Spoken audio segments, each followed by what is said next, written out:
is 17:08 hours, I believe, Central Daylight Time. My friends, there's a prospect for an epic meteor shower tonight, the Tau Herculid meteor shower.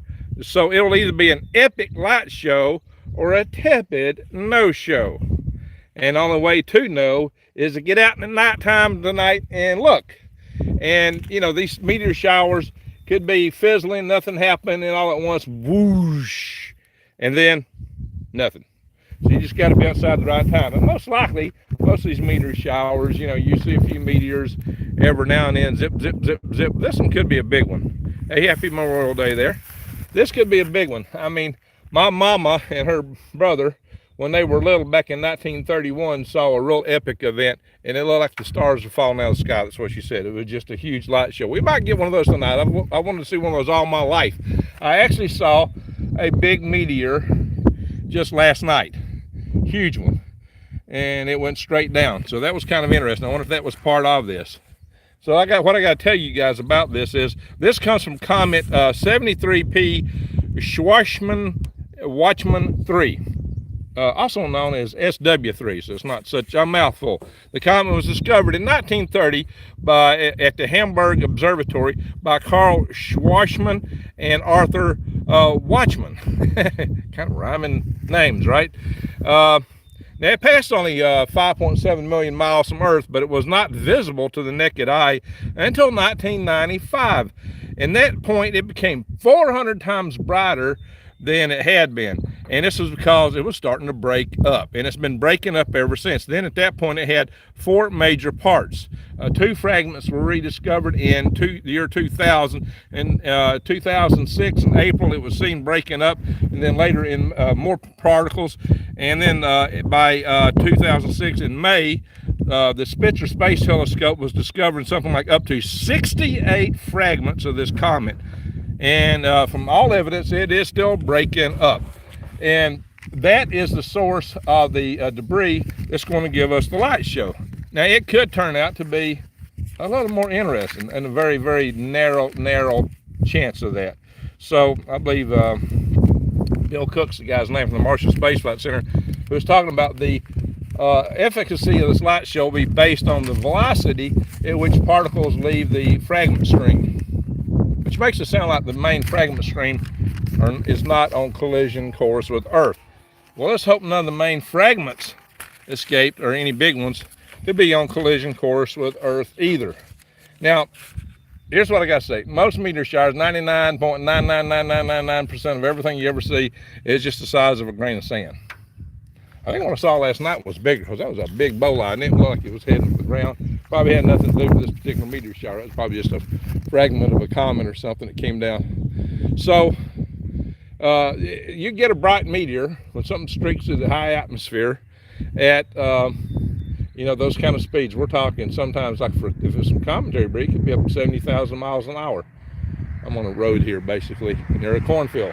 And I'm going to tell you why in a little bit. I'm sitting out next to a cornfield. It matters for our topic. But, yeah, so I'm just saying it because there's traffic passing by. So, like I said, most of the stuff's the size of a grain of sand, and it makes bright, beautiful meteors. The best meteor shower I ever saw was actually running on this road right here in front of us back in, early 2000s. And I saw it was at nighttime. I was jogging on this road back when I used to, and I saw the Linoid meteor shower overhead.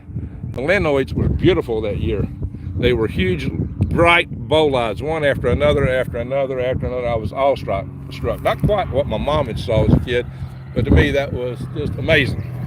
So what I wanted to point out, though, is that there's some thinking that the Chelyabinsk meteor, the Tunguska explosion in 1908 over Siberia, this is sometimes called the Siberian explosion, and possibly the comet that hit the Laurentide ice sheet that caused a younger dryas and a huge die-off of megafauna, and perhaps the Clovis culture of Paleolithic, or whatever we call it, the Indians from that day, which some people think were actually of European descent because of the kind of points they use.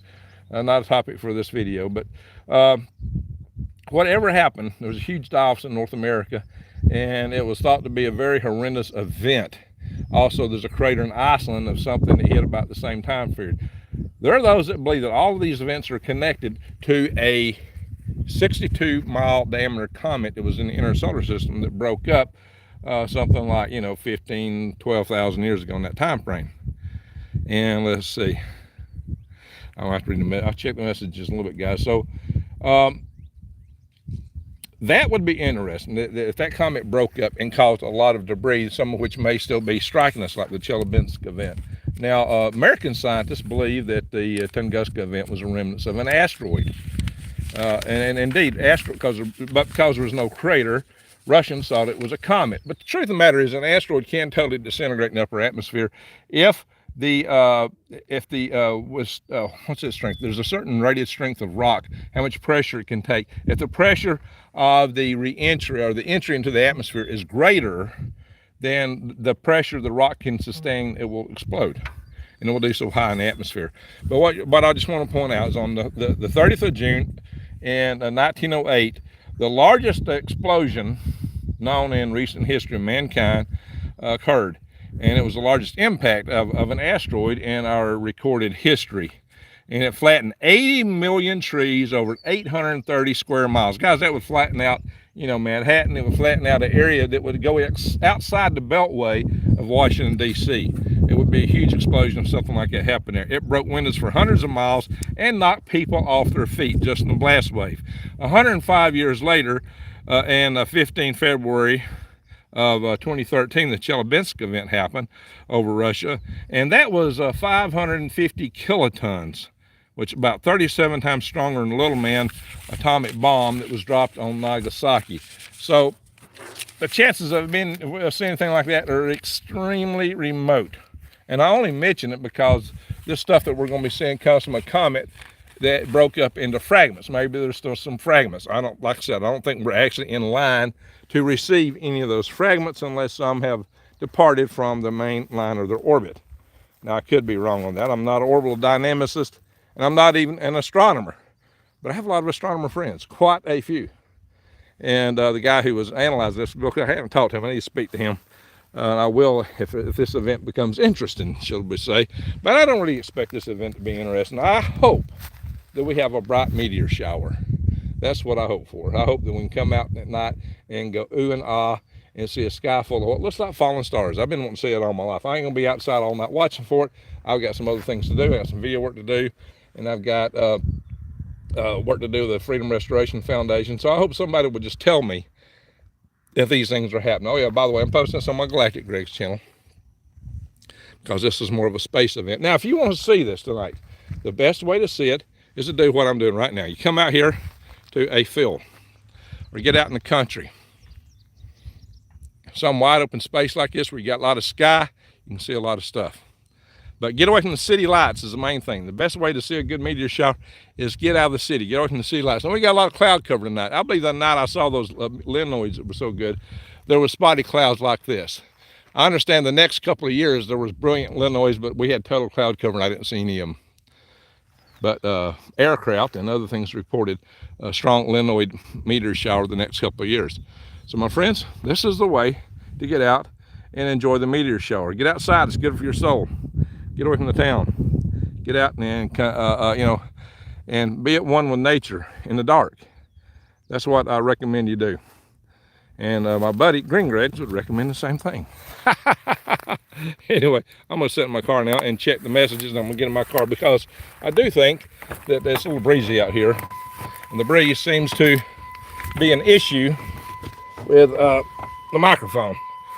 Some people tell me put a sock over. I can't exactly put a sock over the camera. That would cause quite a few problems in terms of control. It's not a camera, it's my phone. Same thing with my camcorder. Putting a sock up wouldn't do any good anyway. There's a car coming up slow behind me. He's got a wheel problem, looks like.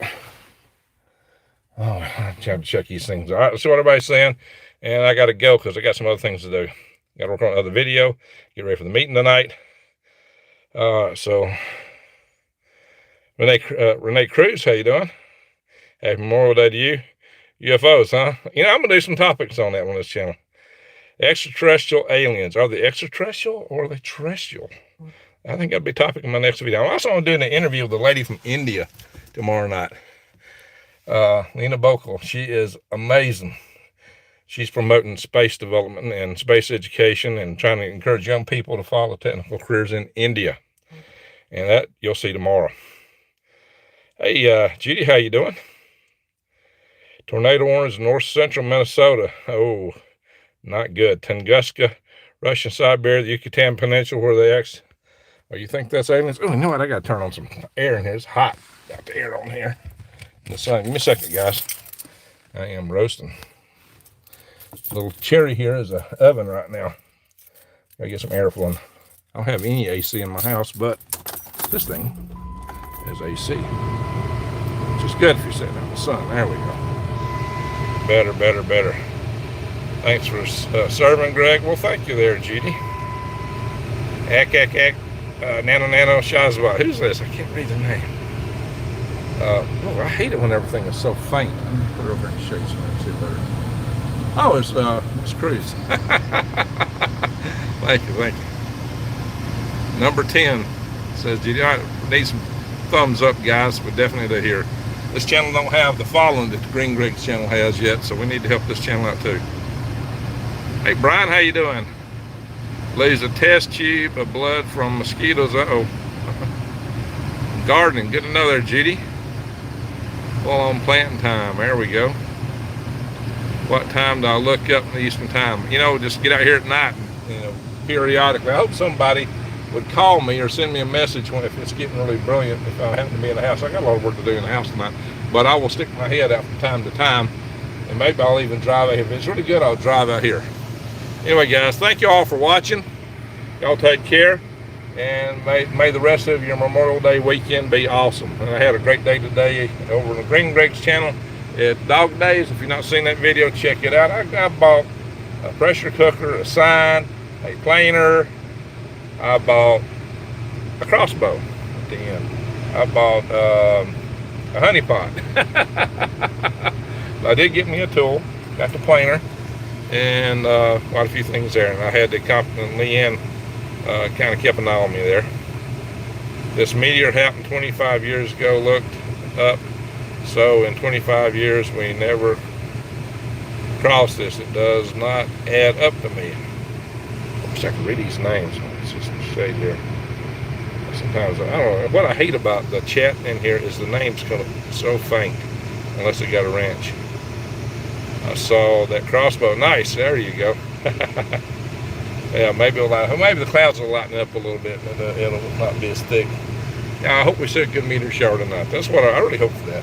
Anyway, guys, thank y'all for watching. Take care, and have an awesome day. And I hope to get a video up tonight if I can pull it off. And maybe, yeah, I got two other videos in the works in addition for this channel, in addition to the video interview I'll be doing tomorrow with Lena Bokel. And I will be doing, I got some Dr. Peter Vincent Pry on Green Greg's Thursday. I may do an interview, a couple other interviews on that channel too. All right, guys, I got a couple of people I'm planning to interview real soon. A lot of traffic picked up all at once here. Anyway, guys, thank y'all for watching, and have a nice day. Bye, y'all. Greg out.